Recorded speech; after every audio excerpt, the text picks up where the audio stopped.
लंबे टाइम तक membrane keyboard use करने के बाद मैंने डिसाइड किया कि एक मैकेनिकल कीबोर्ड लेने का। लेकिन जब मैंने अपना वॉलेट देखा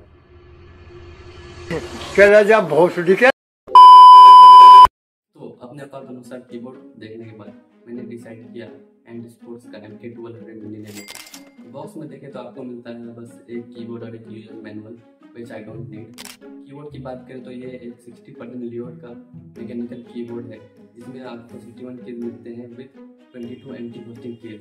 कीबोर्ड फुली प्लास्टिक बिल्ड है जो कि एबीएस मटेरियल का बना हुआ है।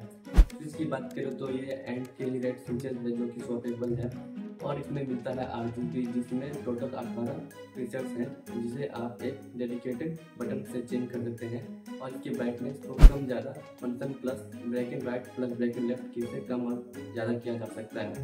टाइपिंग एक्सपीरियंस की बात करें तो डिसेंट है, गेमिंग के लिए भी लगभग ठीक ठाक है। एक्चुएशन 4 भी लगभग काम चलाने लायक है। इस प्राइस पॉइंट के हिसाब से इतना ही मिलता है। कीबोर्ड की फील करें तो या मेम्ब्रेन कीबोर्ड से तो सॉलिड फील करता है।